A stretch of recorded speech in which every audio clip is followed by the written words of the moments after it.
Hello there. Welcome into a Tuesday edition of the show. So glad to have you, whether you're listening on your radio, streaming the show online at extrasports1300.com, or you've downloaded the Extra Sports 1300 app, sponsored by Diversus Health, mental health and well-being for all.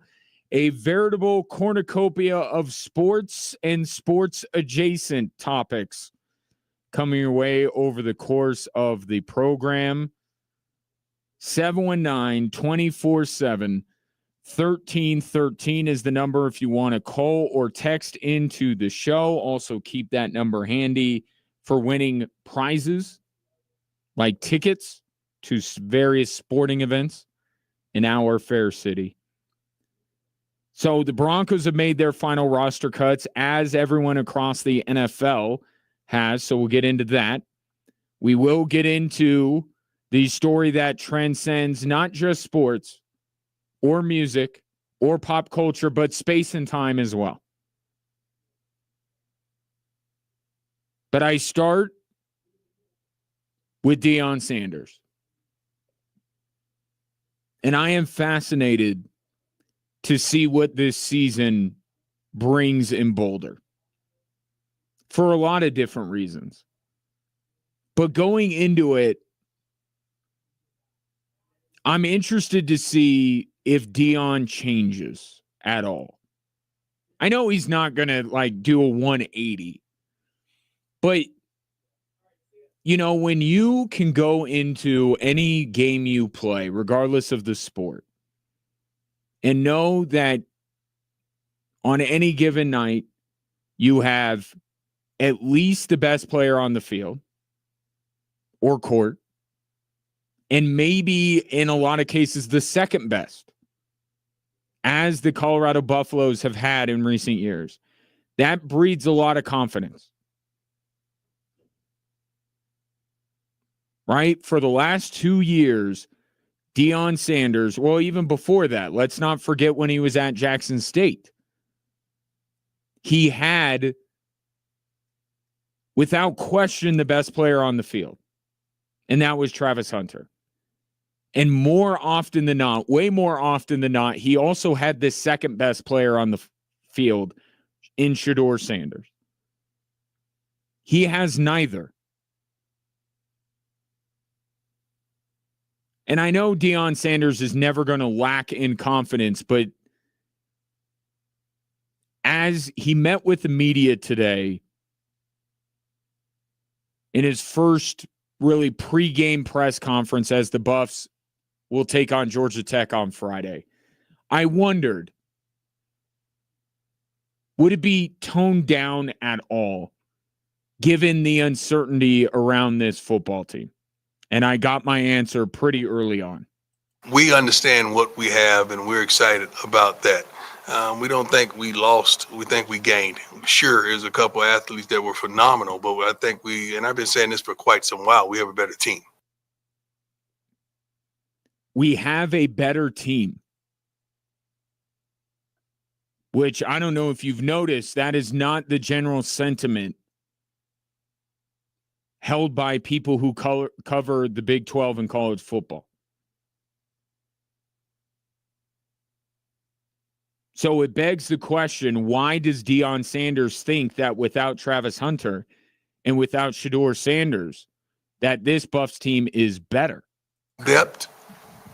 I think the tremendous amount of depth that we had at darn near every position, even special teams and the kickers.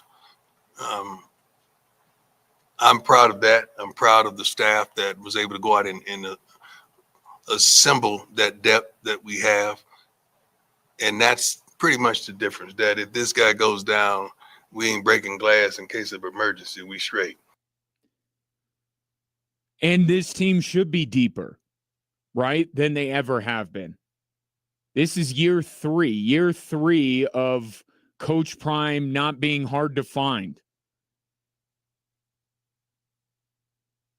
Year 3 of hitting the transfer portal. Year 3 of recruiting the high school ranks. This team should be deeper than it ever has been. And if they're not, then that is a failure on Deion Sanders and his staff. And I've talked about this before. I do think that this team is going to be deeper. I think they are going to be there are going to be fewer weaknesses on this Buffs team than there have been the previous 2 years, as even in the microwave that is the transfer portal era, it still takes some time, right? So Deion not lacking any confidence, and I actually agree with his sentiment that this team is going to be deeper. However, how many conversations have we had in the last year about depth? If there is one more team in the state of Colorado that talks about depth, I don't know what I'm going to do. I haven't really thought about it, but it's not going to be good, because we have had depth conversations about the Nuggets, and we have had depth conversations about the Avalanche, and we've been talking about the Broncos' depth. And now we're on to the Colorado Buffaloes' depth. Everybody's deep. All of these teams are deeper than they ever have been in the history of their franchises. And they all think it's going to ultimately lead them to their ultimate goal. And it helps. It's good to have depth. But ultimately, and this is applied to the Nuggets and the Avalanche and the Denver Broncos and now the Colorado Buffaloes, your best players have to lead the way. It's nice to have depth. It's a nice snuggie to wrap yourself in. But you actually hope that you don't have to use it. Ultimately, this Buff season, because I am not expecting them to suffer a rash of injuries that take out half of their lineup, ultimately, it's going to be on the best players on this roster to lead the way.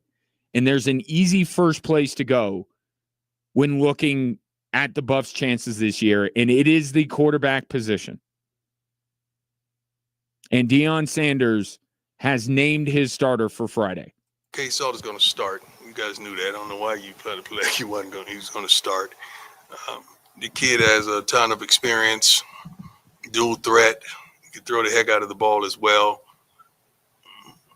He's the guy. He's the guy at this point. We're praying and we're hoping that you see some juju periodically through the game as well. We would like to get him some reps as well, but the game predicates that.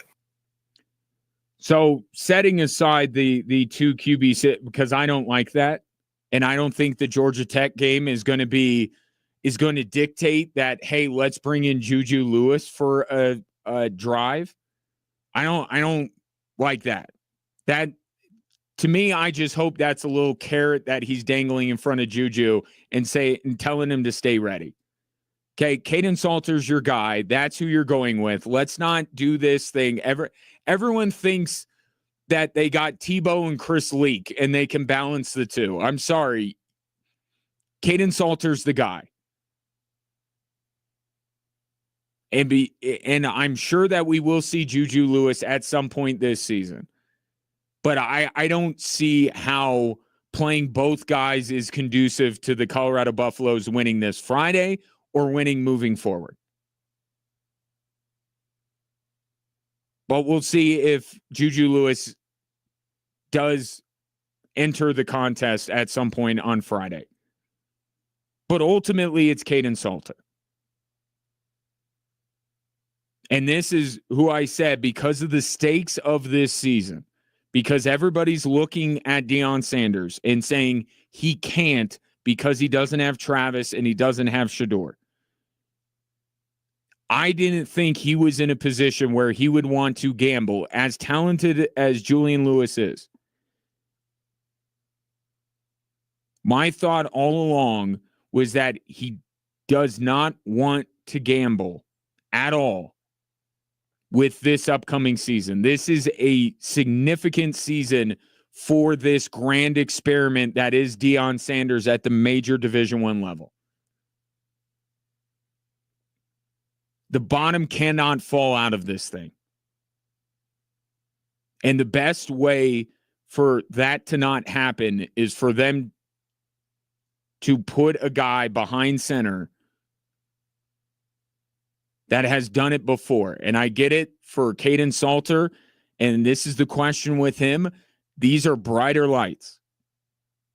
We knew that Caden Salter's predecessor was built and groomed and made to be able to compete when the spotlight was the brightest. With all due respect to Liberty, that's not where Caden Salter's been playing. Those lights haven't been as bright as the ones he's going to be playing under Friday and this season.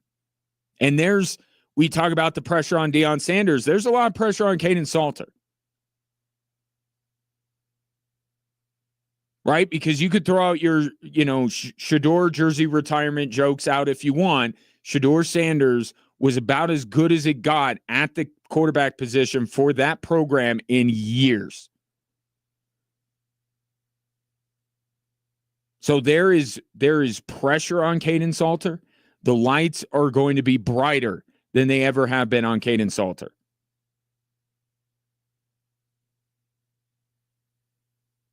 But he is, because we're living in the world we're living in college football, he is a veteran, as close to one as you get in college football. He has played at the Division I level. He's been extremely successful. But he's taken a step up. And I think Deion is making the right decision naming Caden Salter the quarterback. But ultimately, this depth, and I will say that with Caden Salter as opposed to Shedeur, Caden Salter actually doesn't have to be as good as Shedeur for the Colorado Buffaloes to win games. That's where the depth comes in. That's where the fact that this team has worked tirelessly, or this program has worked tirelessly to fortify the offensive line. To have, in Deion's opinion, 3 running backs that, even though one is a little bit dinged up right now, he has 3 others that he believes can be productive. He has multiple wide receivers that he believes can be productive. Now, I don't want to get too carried away and say that the Colorado Buffaloes have 5 or 6 wide receivers, because we had that conversation with the Denver Broncos, all right? Find a couple, and that will be good enough. But with the work that CU has done to bring in more and more players from the transfer portal, retain players, Caden Salter shouldn't have to be Shedeur Sanders for the Buffs to win games. But he's got to be good. And he's got to, more often than not, for the Colorado Buffaloes this year, be the best quarterback on the field. And in a conference with Avery Johnson and with Becht at Iowa State,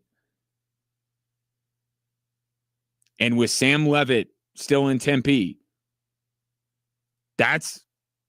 it's going to be hard for the Buffaloes to have the best quarterback on the field more often than not. But in order for this team to have a lot of success, Caden Salter has to be that.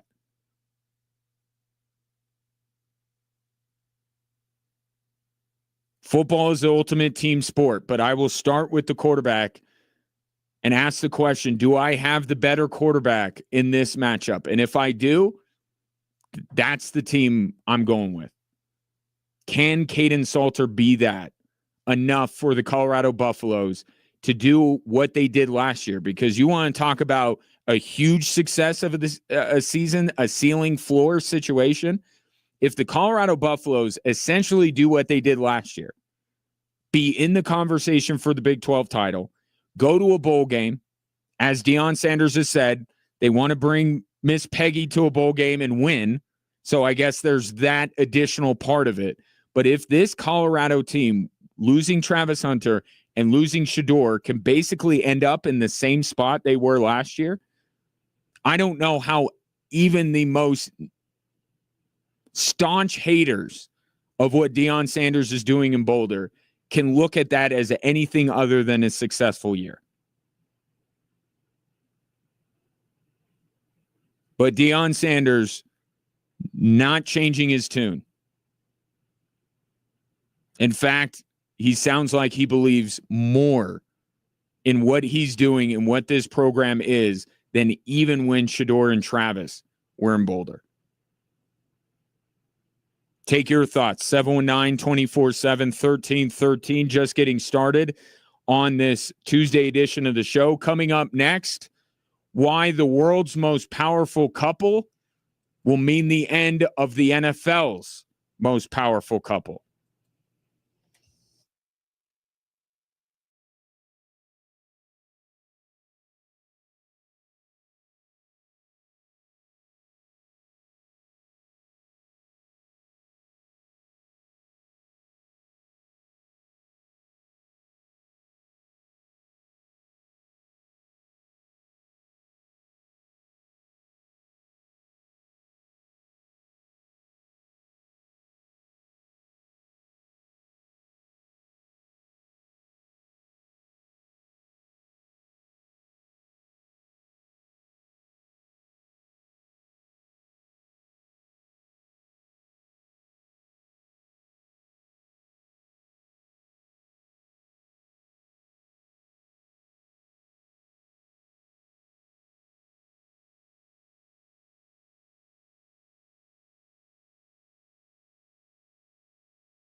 Our athlete of the week is back with the help of our friends at Blackjack Pizza each week, including this one.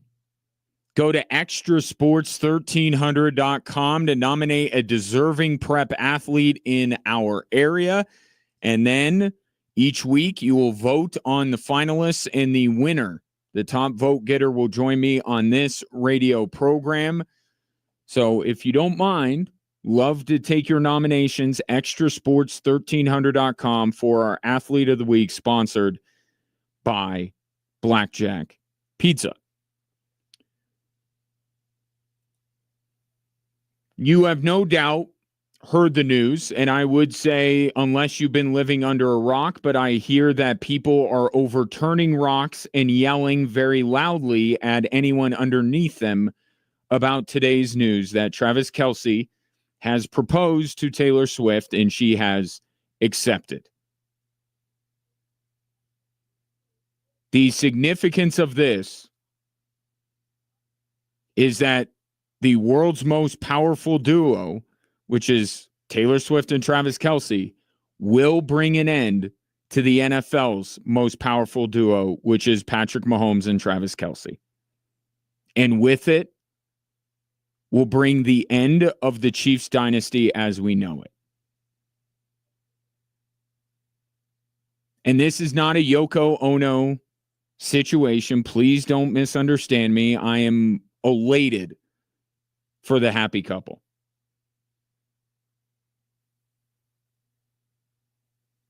But Travis Kelce now being engaged, going into the final year of his deal, the Chiefs will go to the Super Bowl this year, and win or lose, it will be Travis Kelce's last game in the NFL. All the writing is on the wall. And so you have a highly motivated, because I know what part of that you keyed in on. Yes, a week before we normally make Super Bowl predictions, I am making mine. The Kansas City Chiefs will be in the Super Bowl this year. They have Travis Kelce, who's getting ready for the next stage of his career, or his life, I should say, his career, his life. And you couple that with the Patrick Mahomes Revenge Tour. The year was last year to get the Chiefs. They didn't look nearly as impressive. They skated by the skin of their teeth most weeks. And yet they still lost all of 2 games, and one of them doesn't even really count because Carson Wentz was the quarterback. And they went to another Super Bowl. The Chiefs are going to be better. Their offensive line is better. Their wide receiving core still with questions, but is more settled than it was this time a year ago. And your 2 most important players are as motivated as they have ever been. Travis Kelce just the other day said he's not going out like they went out in that Super Bowl. They are getting back there. They are getting back there this year. Now, do they win or do they lose? That is for another time, but they are getting back to the Super Bowl. And Travis Kelce will call it a career. If they win, he may do it on the field. If they don't, then it will be a week or 2 of reflection and where is Travis Kelce and us wondering, and then him emerging probably on his podcast with Taylor by his side saying, I'm calling it an NFL career. So for most of you out there, that is the bad news for this season. The good news is it will bring an end to the Chiefs dynasty as we know it. And I've been a long believer in you don't topple dynasties because of outside forces. Yes, the Denver Broncos have gotten their stuff together. So have the LA Chargers. The AFC West, the teams that are competing with the Chiefs, are arguably, even down to the lowly Raiders, are all better than they have been and more set up to beat the Kansas City Chiefs than they have been in years. But I'm still telling you, it is not about them. The Chiefs have done a tremendous job of being able to keep their most important people with the organization. Patriots had the breaking up between Tom Brady and Bill Belichick. It was Belichick's disciple, Mike Vrabel, who was the one to defeat him in his last game as the Patriot dynasty. The Chiefs have done a great job of hanging on to their most important people and not letting somebody leave and go beat them.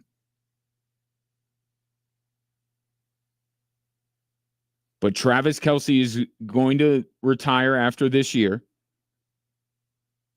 And it's going to bring an end to arguably the best quarterback receiver duo in the history of football. The amount of production that Mahomes and Kelce have put up together, the amount they have won, is up there with Rice and insert San Francisco quarterback. It is up there with Brady and Gronk. We can have that conversation when the time comes, whether it's actually the best, but it is arguably the best. And as much as the Chiefs may believe in Rashee Rice or Hollywood Brown, nobody on that roster, or even Noah Gray for that matter, who is a favorite of Chiefs fans, none of them are Travis Kelce. None of them are as important as Travis Kelce to this team, and none of them will ever be as important to this team as Travis Kelce. And that will be a huge hole for the Chiefs to fill moving forward. And you think about like the Warriors, for instance. The Patriots never fixed it, right? Brady went to Tampa, brought Gronk with him. Bill Belichick wasted away in New England, and now he's, along with his girlfriend, running North Carolina football. Look at it like the Golden State Warriors. When they were kind of disbanded, when they lost Kevin Durant, it took them a little bit, and they were able to catch lightning in a bottle with Andrew Wiggins and win another one. And it's possible that Patrick Mahomes and the Chiefs will win after Travis Kelce retires, but it will not be right away, and it will look very different. And that is when the floodgates will open, and it will be time for, if Bo Nix is the real deal, the Denver Broncos to take over the AFC West, or for Justin Herbert and his new apparent girlfriend and Jim Harbaugh to take over the division. But it will only happen when Travis Kelce and Patrick Mahomes with the Kansas City Chiefs are no more. And that will be after this season.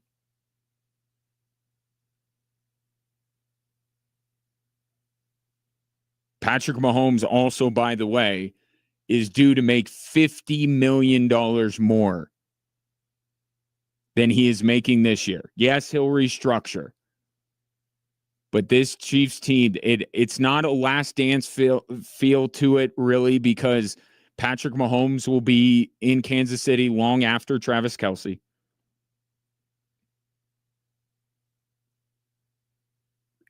Travis Kelce leaving could open the door to other key members of the Chiefs going, all right, we're kind of done here. How much longer is Andy Reid wanting to coach? How much longer is Chris Jones willing to take pay cut after pay cut after pay cut to remain with this team? How much will other players? They just signed Karlaftis, but who's the next guy up that may be very good, but then look around and be like, no, I'm going to go cash in somewhere. Losing Travis Kelce could have a cascading effect on the rest of the roster. And the Chiefs and Brett Veach, their general manager, will have to reimagine things around Patrick Mahomes. But as long as it's Mahomes and Kelce, they're still, and Andy Reid, they're still this version of the Chiefs. And it will be fascinating to see, once Kelce does retire, how the Chiefs reimagine this thing. But there is not one single skill position player on this roster that is even close to ready to step into the shoes that Travis Kelce will leave vacant after this year is over. And that will open the door for the run of AFC West titles to come to an end, the run of the dynastic run of the Kansas City Chiefs, and they will look different, and we will look at them different. Even if they win a Super Bowl somewhere down the line, we will look at them different than the way we look at this team. It will be like that Warriors dynasty. Like, what do we do with that one? Like, it's still credited to Steph Curry and Draymond Green, but like it had a different feel to it. And that's what the next Chiefs Super Bowl after Travis Kelce retires will feel like, if they do get one. You know life in the AFC West as much as I do. When a team takes a hold of that division, they don't let go for a while. And I am mentally prepared for that. If Bo Nix is the real deal, I would look to the Chargers before I'd look to the Broncos personally. But if Bo Nix is the real deal, if Harbaugh does truly, if Herbert finally realizes his potential, we're talking about Bo Nix's potential for freaking year 2. And Justin Herbert, we're talking about potential in what, year 6? Be that as it may.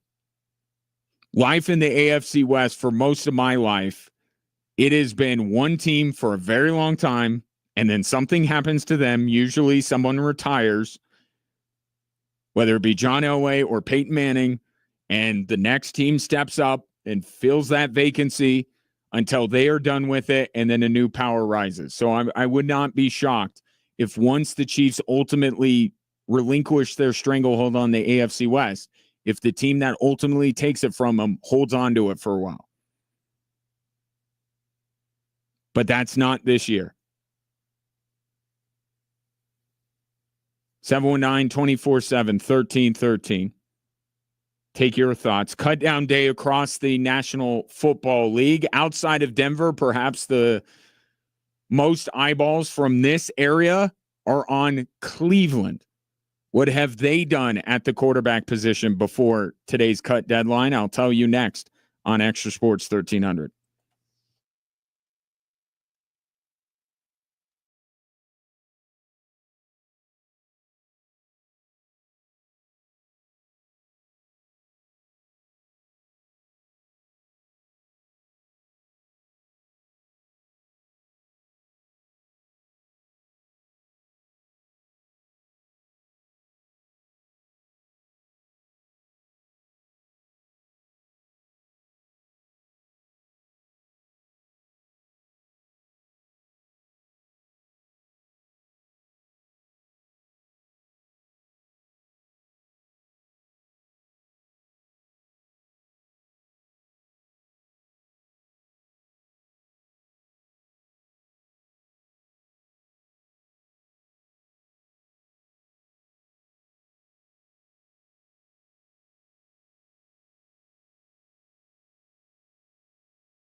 We're celebrating the season of hard work with our Labor Day giveaway, and 5 winners will score $1,000 each to make their holiday unforgettable.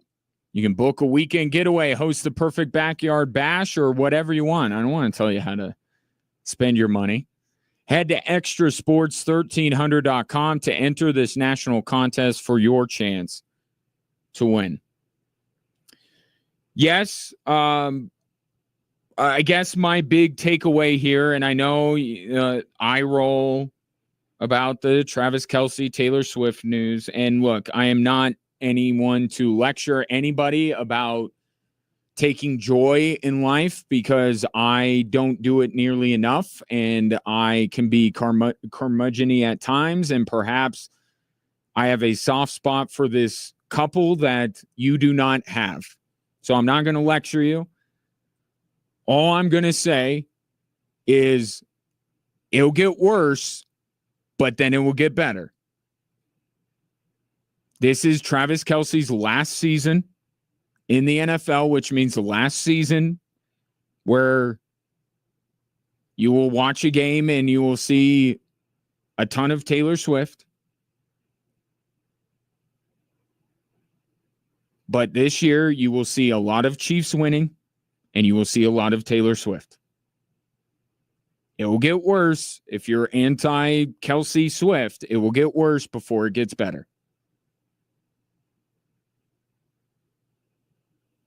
But what's that Dan Patrick says? He loves love. Good for them.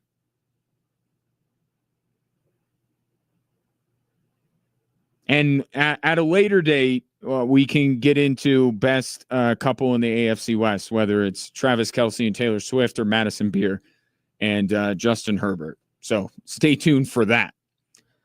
But in the meantime, roster cut down day across the National Football League was today, and Cleveland was probably one of the hot spots in terms of people tracking the wire to see what exactly came of that Browns quarterbacking room, as crowded as it was. Shedeur Sanders and Dillon Gabriel will both be on the Cleveland Browns opening day roster. But that is only part of the story. And I have told you at every turn the way this has played out for the Browns. I said Joe Flacco would be the starter. He is the starter. I told you that Kenny Pickett would be on a different NFL team before the season started. He will be a Raider. That news coming down late yesterday.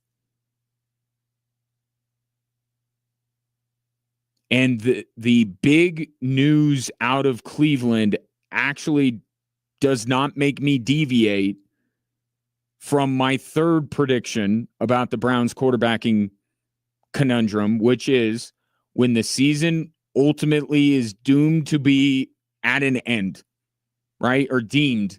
When the season is doomed or deemed to be at its end, whether it's an 0-6 start, whether it's being 5 games back of a playoff spot, whatever it might be, that's on Kevin Stefanski and Andrew Berry to decide.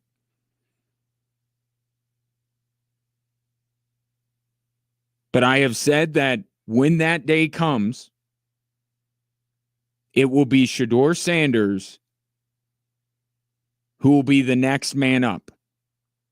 And he will be the quarterback that the Browns look to say, do we have something here before we inevitably do an exhaustive amount of work on Drew Aller and Garrett Nussmeier and cross our fingers that Arch Manning comes out? It will still be Shedeur Sanders. And the reason why I have to be bold in the face of today's news is because many people are reading too much, in my opinion, into the fact that Dillon Gabriel is listed second on the depth chart, which makes him that proverbial one heartbeat away, one play away from being the starting quarterback of the Cleveland Browns. Which, if you have watched them this preseason, if you remember where they were drafted, if you understand their path to the NFL through college and the type of coaching they have received, this should not surprise you. Nor should it make you think that Dillon Gabriel is going to be that guy that the Browns turn to for mop-up duty late in the season just to see what they have. Dillon Gabriel right now is a better option to be Joe Flacco's backup.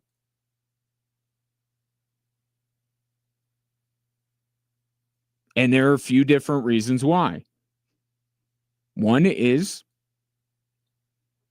because Dillon Gabriel has a more extensive body of work coming out of college. And I think a lot of the things that Dillon Gabriel does well are things valued by Kevin Stefanski. So if Joe Flacco were to miss a week, miss a drive, miss a play or two, I could understand why Kevin Stefanski would be a little bit more comfortable bringing in Dillon Gabriel. But when it comes to the real decision, which isn't, oh, Joe Flacco's hurt, now what do we do? When it's, this has been the plan all along, now who's the young quarterback we're turning to? That's when it will be Shedeur. Just because he's third on the depth chart, that does not mean that he's not going to be the young quarterback that they turn to first. All this means is that if Joe Flacco were to twist his ankle week 1 and they need a guy to fill in for a quarter, the rest of the game, they would feel more comfortable with Dillon Gabriel. But when they have time to prepare, when they have time to plan, when they have time, when it's more on their timeline, then it will be Shedeur. And here's the other part of this.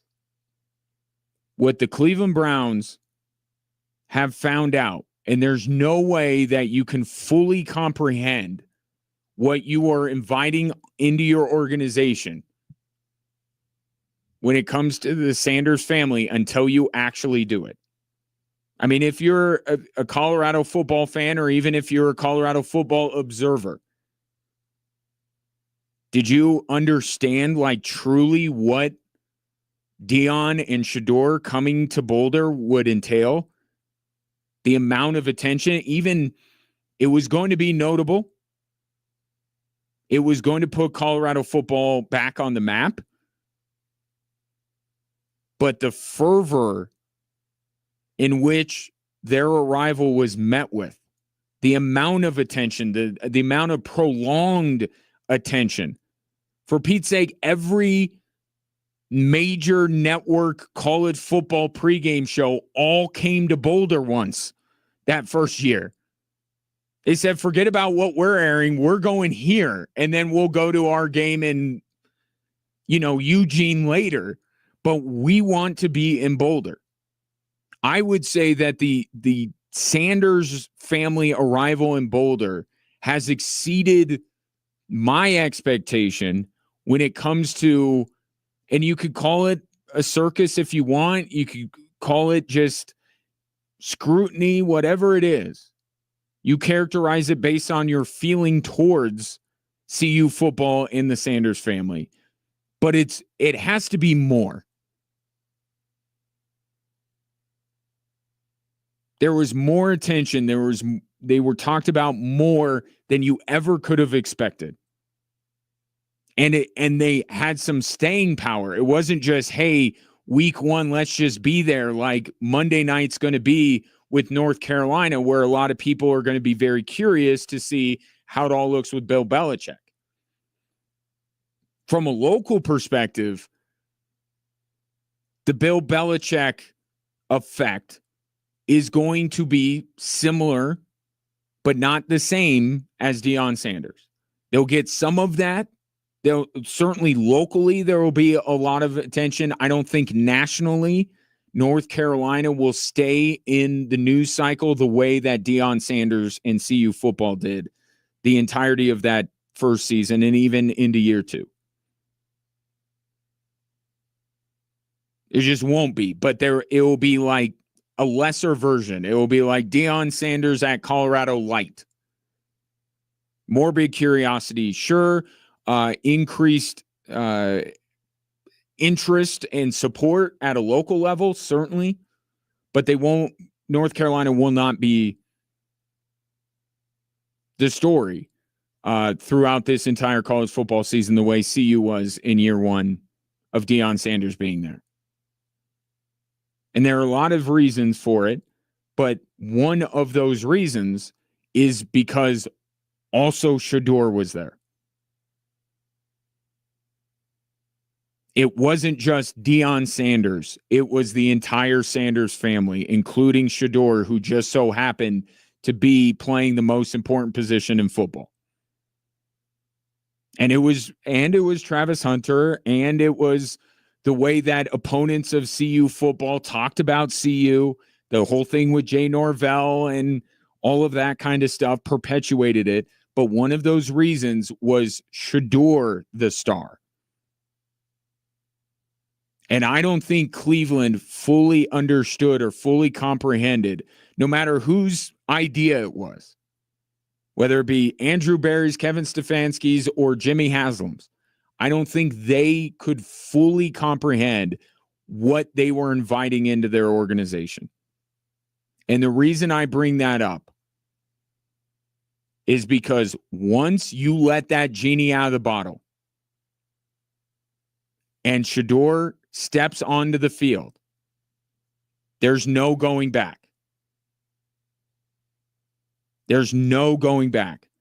If you put in Dillon Gabriel for a series or a quarter or even in mop-up duty, you could put that genie back in the bottle. You could say, Dillon Gabriel, next game, you're back on the bench.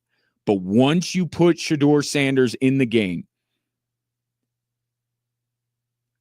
you got to keep him there. So Dillon Gabriel is much better equipped and a much better choice to be that one play away.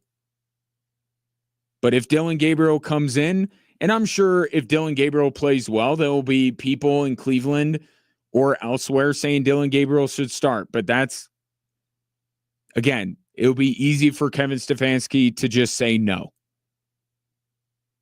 But if Joe Flacco gets hurt week one and in comes Shedeur, there's no going back. And I think that they have, even though there have been some surprises along the way about exactly what they were bringing into their organization, I think they did go into it with the understanding of what I just said. If we like Shedeur enough to play him, we got to commit. And any time we bring him in, we would be inviting the firestorm, the attention, the circus, all of that stuff will come to town. With Dillon Gabriel be a big talking point on Cleveland Sports Talk Radio, but nationally, people, it just won't register. Oh, Dillon Gabriel came in, played kind of well for Joe Flacco. Maybe they should start him. Oh, but what's going on in Dallas? What's going on with the Kansas City Chiefs? The MVP race, all of this other stuff. There's so many other things in the NFL that could trump Dillon Gabriel as the Browns quarterback.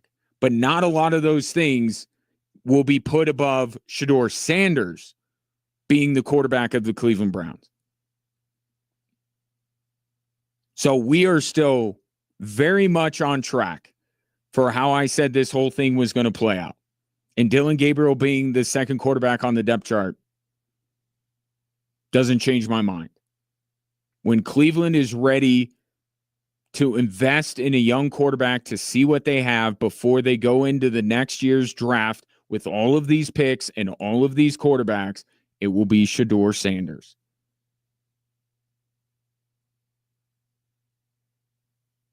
Do you agree? 719-247-1313. Coming up next, we'll get to the Broncos cuts. And as I said yesterday, there's always one.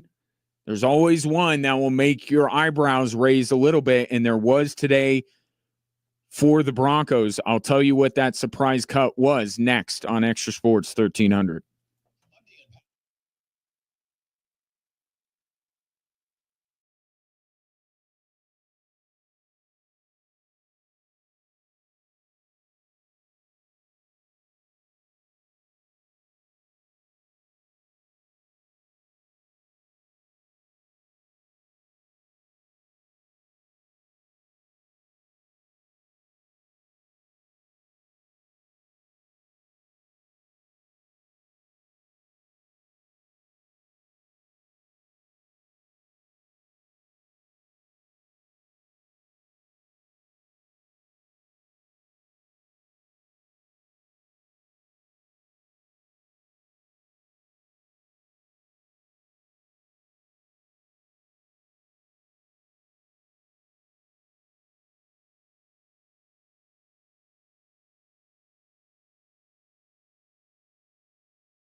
Welcome in hour 2 on this Tuesday. Appreciate you watching the show on our social media platforms at XTRA Sports 1300, Facebook, Instagram, X, and YouTube. As long as you do that, you'll get to the right place. And while you're there, feel free to follow, subscribe, and even give your thoughts on the day's topics. Of course, there is the, I don't want to say standard way. I don't want to say old school way, but there's another way, which is to call or text into the show at 719-247-1313. Roster cut down day across the National Football League, and there's always one surprise. Now, it doesn't have to be a shock.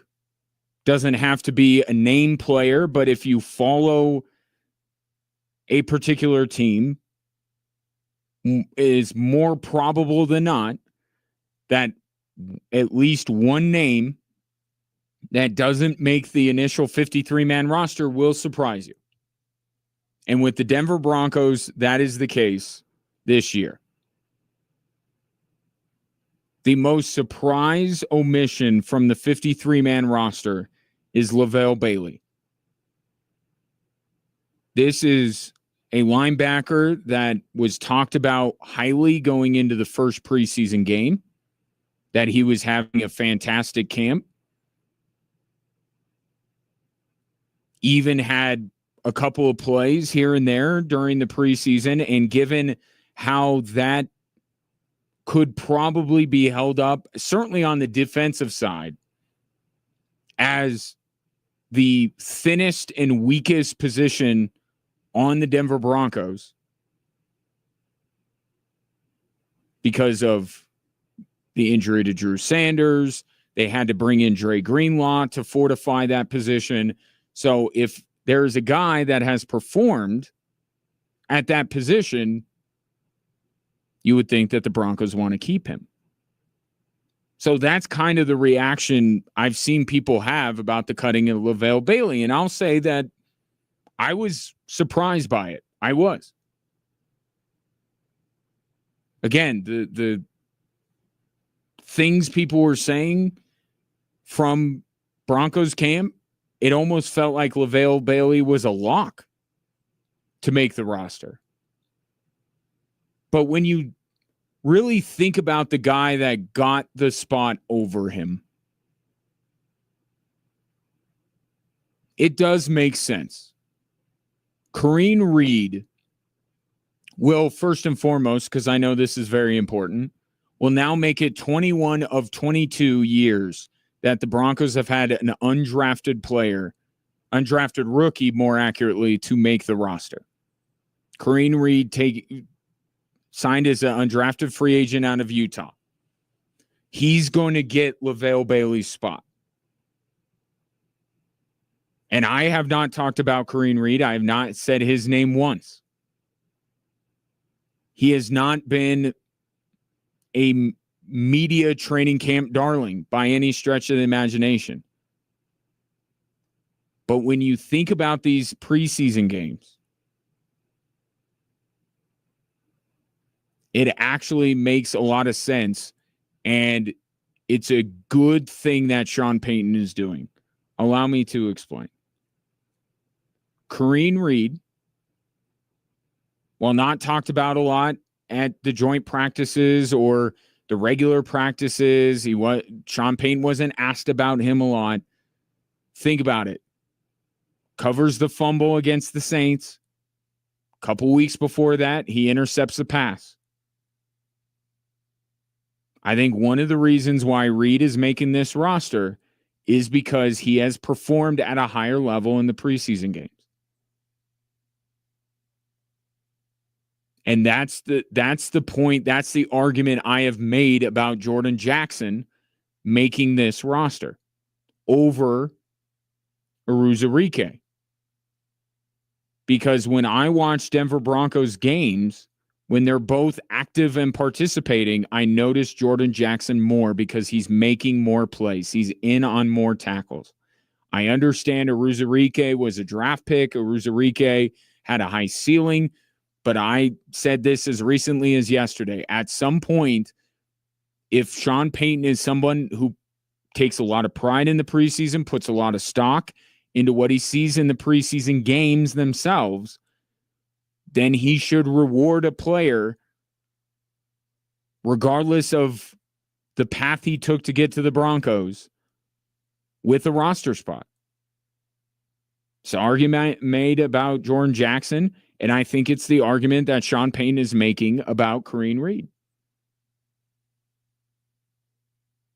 Kareem Reed was more visible if you just watch the game on mute, right? If you listen to the commentary, there has been a lot of commentary about LaVale Bailey, again, especially going into that first preseason game against the 49ers.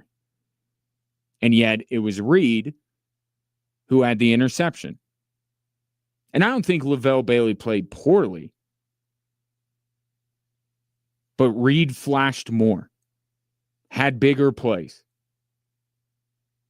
And if you're going to make the preseason matter, and if you're going to send the message to your team that the preseason matters so they care about it as much as you do, there has to be some reward for performing under those lights in the preseason games. Now, we know that a lot of spots on the Denver Broncos roster were already solidified. Right? So this is a message that if you're Sean Payton, you can really only send through the last couple of roster spots. Can't say, oh, not that he would deserve it because he was arguably the best Broncos player against the Saints, but like, oh, Cortland Sutton doesn't care about the preseason. I'm going to cut him because he didn't perform well in the preseason. Right? Cortland Sutton, regardless of how he performed in these preseason games, was always going to make the roster. Bo Nix, the starting offensive line, go on down the list. We've talked about this. There were a lot of spots on this Broncos roster that were already spoken for. We've only been talking about a handful of guys this whole time and a handful of roster spots. But to me, this is in Kareem Reed, and I'm sure when Sean Payton is asked about him, inevitably, he's going to bring up special teams. Like, that's where he feels like he could utilize him. Right? But I think the tone of this, the underneath whatever role Reed might play on this team, and I don't know if Sean Payton would say this, but I think it's just, I want to hold up a guy. No, and Sean Payton's a savvy guy. You don't think he knows that cutting LaVale Bailey is going to turn some heads locally? That we're not going to be talking about a guy that was talked about a lot? Why would we stop talking about this guy? Sean Payton knows that. And just before you say, oh, come on, does Sean Payton care? Like, that's a little much for Sean Payton to care. Have you met Sean Payton? Have you listened to Sean Payton? Everything he does, there is a reason to it. And it's not just because so-and-so is one of the best, however many players. He is definitely about sending messages. And it could be positive ones. It doesn't always have to be a negative. This is a positive. This is not an indictment of LaVale Bailey. This is Kareem Reed being held up as a, look, this guy, we weren't really looking at him. And I'm sure the Broncos weren't really looking at him either. But they noticed him because of the plays he made. And Sean Payton is looking at this as an opportunity to shine a bit of a spotlight on this guy and say the reason he's on the roster, or have people like me say the reason he's on this roster is because he played well in the preseason. And that sends the message to everyone else in that locker room that when Sean Payton talks about the preseason meaning something, he backs up that statement. Now, is Kareem Reed going to be seen or heard from The rest of this season, maybe not. But right now, you have the captive attention. We care about the 5th linebacker and the 7th defensive end and the 6th wide receiver. You have a chance to make a bit of a statement, and I think Sean Payton has. And it's a positive, again, a positive statement, and good on Kareem Reed for performing in the preseason, for playing his best when the lights were the brightest, and earning himself a job on the Denver Broncos. Now, because Sean Payton went that way, and he's also going with only 5 wide receivers, not 6, one of the potential cut downs that I thought may happen did not. Jackson and Aruzarike will be on the 53-man roster. So Sean Payton not deciding between the two, he's taken them both, which was a possibility. I don't think it's a huge surprise, but it is notable. And then what should be the least surprising thing discussed after this roster cut down to 53, the 4 running backs that will be on the Denver Broncos active roster are J.K. Dobbins, R.J. Harvey, Jaleel McLaughlin, and Tyler Bidet.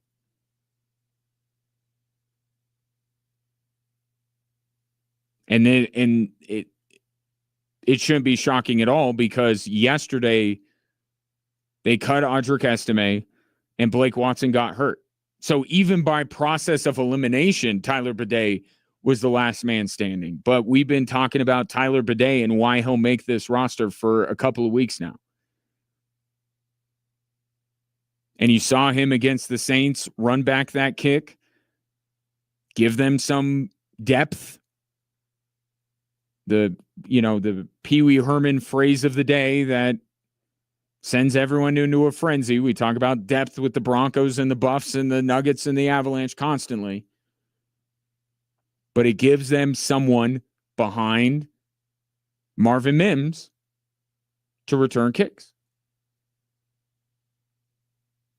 And he pass blocks. And if he pass blocks well enough to allow Sean Payton to not have to trot out J.K. Dobbins for every down, even if he's not really an option to get the ball, if he's just there to pass block, if you have another option on the roster that you can put into that spot and do that job to potentially, even for one play, prevent J.K. Dobbins from getting hurt, given his importance to this Broncos team, then that's value. That's a valuable thing for Sean Payton to have, and he has it in Tyler Bidet. Now, it's not going to fool anybody on the opposing defense if Tyler Bidet comes out there on a key third down. I don't think that they're going to be like, watch out for that guy. I think they're going to know that he's in there just to pass block, but if he does his job well, it won't matter. Right? That's the thing about being a good blocker. Even if teams know that you're in there for blocking, if you do it well, then you've done your job and the play can be successful. So those will be the 4. Audric Estime, we'll see if he passes through waivers, because if he does, I would expect him to be on the practice squad. And that's kind of the other thing too. Drew Sanders and Michael Burton have been designated. So I don't want to get too into the here, but basically, as you know, they're both hurt, but they're both designated that they will return. So some of these guys we're talking about, Kareem Reed, Jordan Jackson, Aruzarike, there's a chance that a couple weeks into the season, the Broncos make another roster move, and one of the guys we're talking about now is no longer on the 53. But this is a significant day. This is when you got to make all those cuts.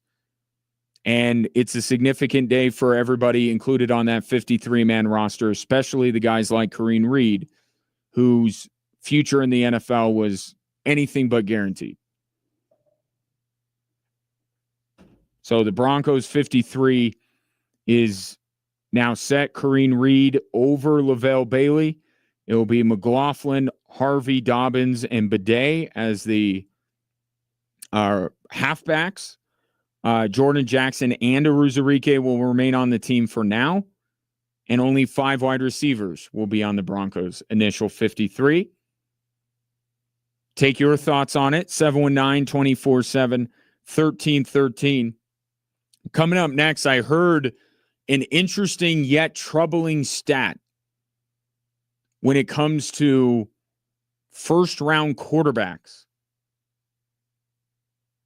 and their ability to remain with the team that drafted them. Tell you what it is, and we'll talk about it through the lens of Bo Nix's draft class next here on Extra Sports 1300.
Let's do a ticket giveaway, shall we? Got a couple of them today. Let's start with talking a lot of football today. So let's like FOOT rather than FUT. Air Force opened the season this Saturday at 1:30 against Bucknell.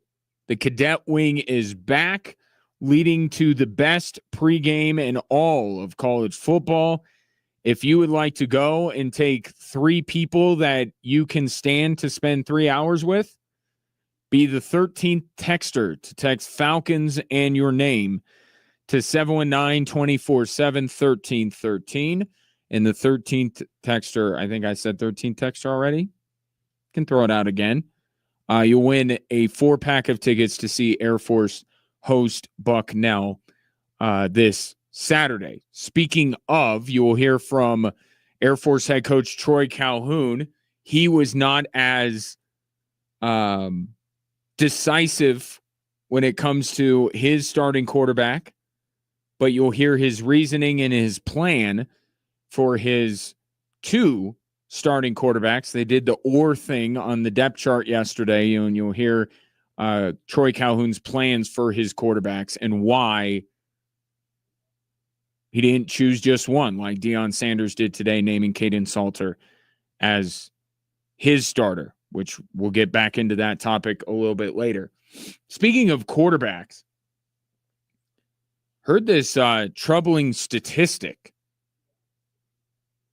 and it should worry anyone who has in recent times or will in the soon drafting a quarterback in the first round. I believe ESPN and NFL Live, if I'm not mistaken, was the program that put this out, and I did a little digging on it, not to fact check them, just because I was curious to see the list and everything like that.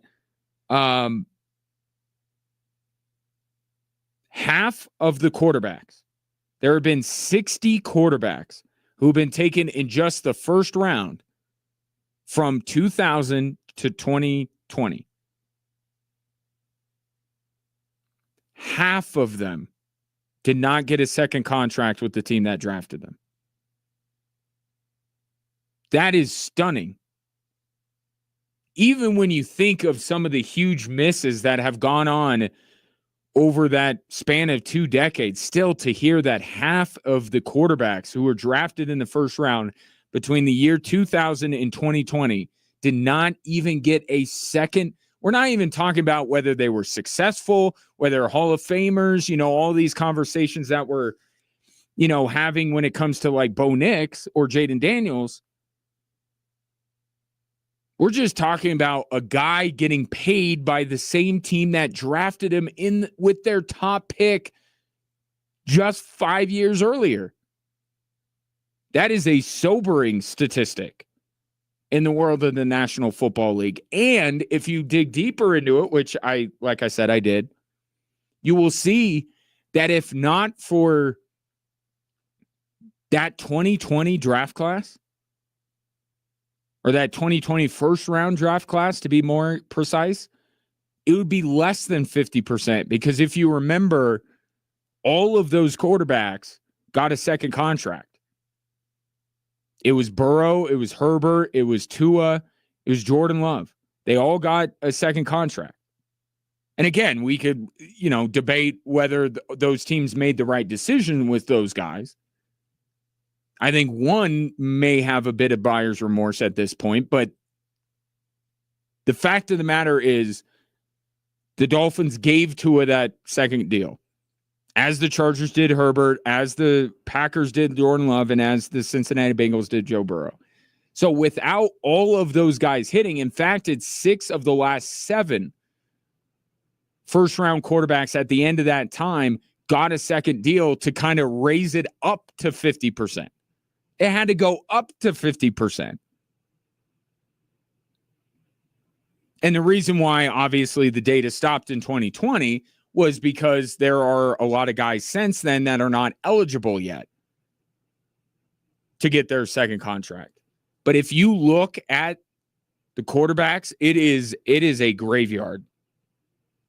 I think that number is going to go down. So 2021, Trevor Lawrence was taking one. He already got paid. The other first-round quarterbacks were Zach Wilson, Trey Lance, Justin Fields, and Mac Jones. None of them got a second contract. The following year, it was Kenny Pickett, who was already on to team number 4, and he was drafted in 2022. Then you have 2023, things getting, we'll see, Bryce Young, C.J. Stroud certainly seems like he's going to get a second contract, and then you know what happened with Anthony Richardson, or is happening. So that number is going to go down when they redo it, whenever they decide to do it again. Maybe it's at the end of this year.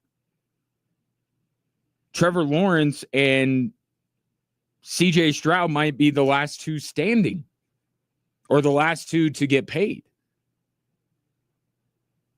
But that number is going to go down. The question is, I guess I have two questions. One, will not this class with Cam Ward, right, being the first-round quarterback that he is, but Bo Nix's draft class, whether they will up that percentage, whether they will counteract some of the failures that have happened across the NFL in recent years. Will it bring the mean up, or will it sustain it, or will it go down? For now, let's go to a different question. So the hit rate, we'll call it that. Half of the quarterbacks who have been drafted in the first round in 2000 to 2020 got a second contract with their team. Half of them did not. Bo Nix's draft class is the perfect one to talk about because they're an even number. There are 6 of them. You can cut that in half. If recent history holds, it's not even recent. I mean, we're going back to 2000 for Pete's sake. If I told you that only 3 of the 6 quarterbacks taken in the first round last year will get a second contract with their current team, who would be the 3? Now, not that I want to do your job for you, but I'll kind of do your job for you, because at this moment in time, if I told you that 3 have to get paid and 3 don't, clearly Jaden Daniels and Bo Nix are in the good column. Right? If I told you it was 3, it would be quite the hot take to say that Jaden Daniels and Bo Nix are not on that list, given what they showed in their rookie year. So both of them are well on their way to earning a second contract with their current team. Who's the third? Let me narrow the field a little bit more. Given what happened last year and what is continuing to happen, how could you not put Caleb Williams right now in the tracking to the bad column? He's on head coach number 2, play caller number 3. He is in a very difficult division that even if the Bears are better this year, they still may end up at the bottom of that division. In a very impatient city, I think you could clear the field a little bit by saying right now, to say that Jaden Daniels or Bo Nix are not on track through 1 year, I get it. But right now, on track to get a second contract with their current team, you'd be crazy. And you would have to put Caleb Williams in the other column. And we have seen, and we can have a bigger discussion about who does this ultimately fall on, right? And it's that what's become a chicken or the egg type argument. Is it the organizations that are failing the quarterbacks or the quarterbacks that are failing their organizations? It's too early to tell with Caleb Williams, But right now, I think it's more the Bears.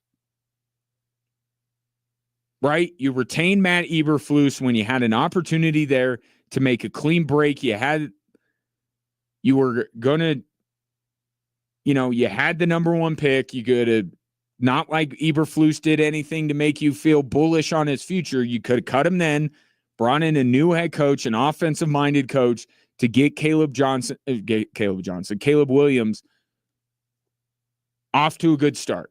Chose not to. And then you fired Eberflus. And you changed play callers. And now you're on to Ben Johnson. And I like Ben Johnson. But couldn't you see? Right now, it's almost 50-50. Like, just what side are you putting your faith in right now? Because there's very little to go on to say that Ben Johnson's going to be a huge success or a huge failure. But we've seen this before with other quarterbacks. They seem to get it right the second time. Trevor Lawrence, great example. Jaguars completely screwed up hiring Urban Meyer. And everyone saw it coming from a mile away except the Khan family. But what'd they do? We thought they got it right with Doug Peterson. Philly, and all that kind of stuff. Well, now they're on to Liam Cohen. So Ben Johnson may absolutely be the right call for the Chicago Bears. No guarantee that he's going to succeed. And could you see the Bears in their haste to try and get this right? Ryan Pace, to try and save his own job, fires Ben Johnson in a couple of years before they get to Caleb Williams' second contract? It's certainly possible. So, did I say Caleb Johnson again? Why am I? I'll blame producer Ray. He's a Steelers fan, so I got the Steelers on my mind. Caleb Williams. So Caleb's in the bad column. Nix and Jaden Daniels are in the good column. So it's down to Penix, Drake May, and J.J. McCarthy.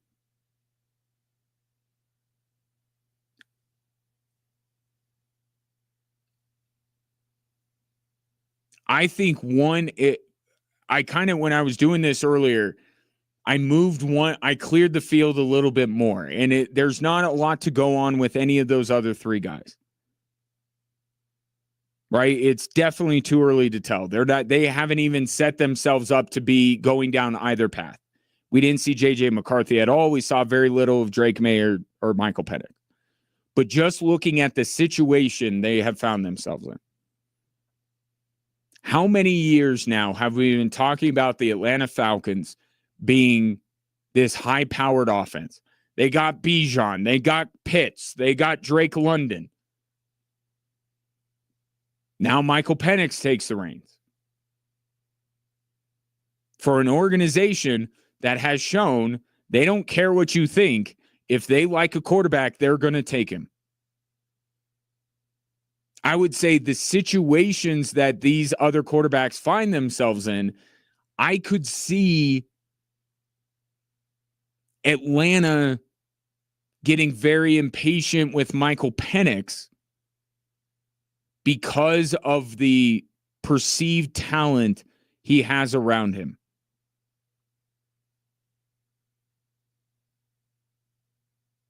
Now, maybe because they, kind of are in the process of kicking Kirk Cousins to the curb, maybe they would feel like we got to be more patient with Penix. We got to stick it through because there's going to be egg on our face if we quickly pivot and don't give Penix a second contract.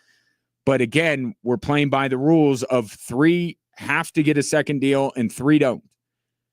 I could see this not going well in Atlanta and Penix not being, in their opinion, the guy and him not getting his second contract. So really, it comes down to Drake May or J.J. McCarthy. And for this, I I just went with who I believe in more. I think you look at the talent around J.J. McCarthy, you look at his coach, as much as I love Mike Vrabel, and as much as I know that Josh McDaniels, as long as he's the offensive coordinator, he can't hurt anyone. But still, what Kevin O'Connell did with Sam Darnold. So I could say that J.J. McCarthy has a better support system around him. But I think that Drake May has enough of one that I would go with Drake May to join Jaden Daniels and Bo Nix as the quarterbacks who would get a second contract with the same team. But it's more a reflection of how I feel about Drake May, the quarterback, versus J.J. McCarthy, the quarterback. But I really think that's the two that you're really deciding between.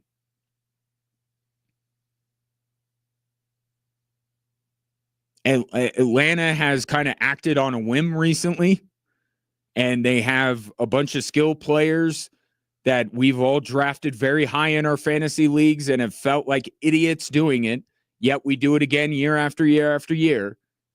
I could see that Atlanta situation around Penix getting very tenuous very quickly. And then to me, it would be down to Drake May or J.J. McCarthy. And I think I would go May, Nix, and Jaden Daniels as the three quarterbacks who would get the second deal with the same team. And it would be Penix, Caleb Williams, and J.J. McCarthy who would not. But right now, isn't it kind of unthinkable to think that unthinkable to think? Isn't it crazy to think that a long history, 20 years of history, will tell you that only 3 of these quarterbacks will be deemed a success to the point that they get paid by their current team? And even then, as Brock Purdy is proof of, even then we may not characterize all 3 of those quarterbacks as successes. But financially, they'll be successful. And in terms of their job security, they'll be successful. But that is a wild stat. But maybe there's hope for all 6 of these quarterbacks in the 2024 draft, because it's been so terrible between 2020 and now in terms of these quarterbacks that the 2024 class will get it back to 50% in drafting a quarterback in the first round. But the biggest takeaway is you're taking a quarterback in the first round of the draft, the guys that we think we know better than anybody, and it's a 50-50 shot. 719-247-1313. Which 3 quarterbacks from last year's draft class would you say would end up getting that second contract with their current team? We'll have more Drive Time Sports after this.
This Saturday night, your Switchbacks take on the top team in the West, FC Tulsa, in a must-see match at Widener Field.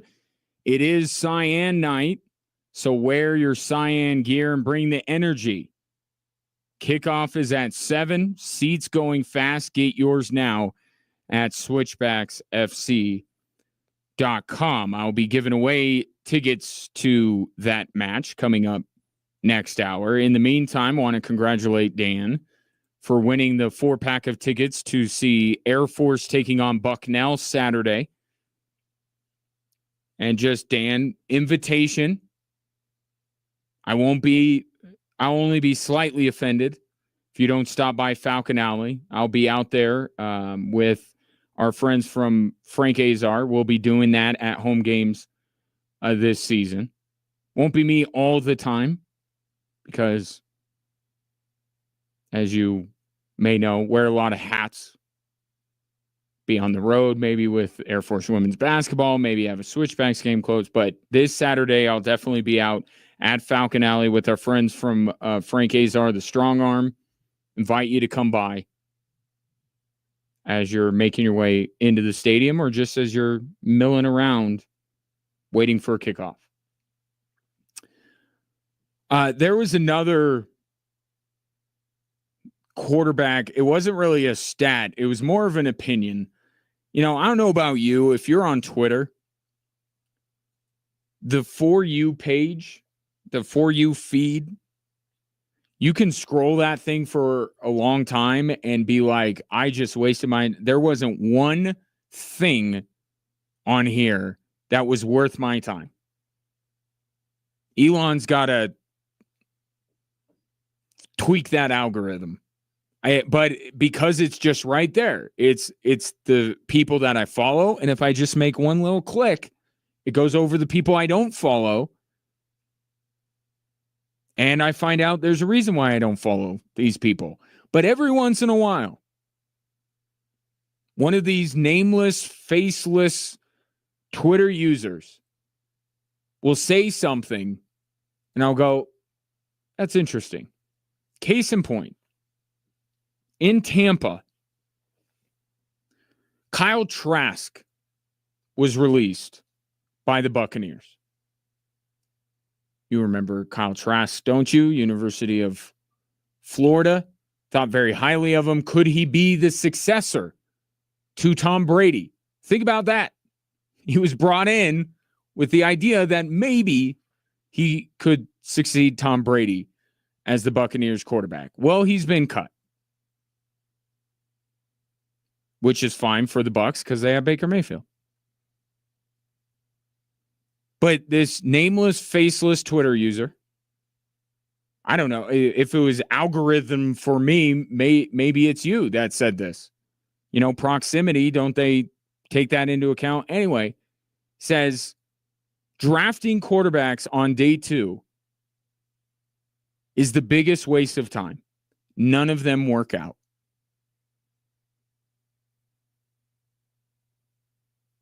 And I don't know why it stuck with me. I don't know why it piqued my interest.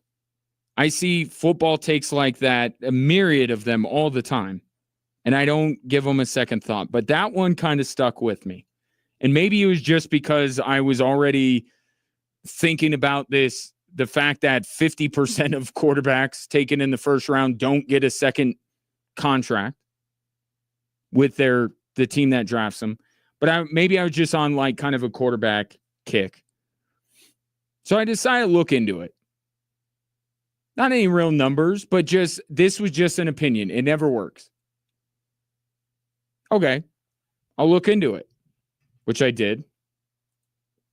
Here are the quarterbacks. So we're talking day 2. So now day 2 is rounds 2 and 3. We know that they've adjusted the format of the draft in recent years. So I'm not going to really differentiate between when that came in or not, because I feel like this nameless, faceless Twitter user was just talking about round 2 and 3, those middle rounds, Because if you think about the first round, we know all the successes that have come of that. And then there are the Brock Purdy's and Tom Brady's of the world that are drafted very late that end up becoming something. Tony Romo was one. So is there like a drafted quarterback middle class here? Like you don't love them enough to take them in the first round, but they're not also this weird thing where we have the greatest quarterback of all time being taken very late in the draft and Brock Purdy being Mr. Irrelevant and now one of the highest paid quarterbacks in the league. So I just looked I'll just go through them for a few years. Last year, there were no quarterbacks taken in round 2 or 3. They all got taken in the first round. 2023, Will Levis and Hendon Hooker. 2022, Desmond Ridder, Malik Willis, and Matt Corral. 2021, Kellen Mond and Davis Mills. And Kyle Trask, by the way. Don't want to forget Kyle. He's the one that spurred all of this on. 2020, there's your exception to the possible rule, Jalen Hurts. Second round pick, been very successful. But he's the first one in what? 4 years. Go back to 2019. Will Grier and Drew Lock. You're familiar with Drew.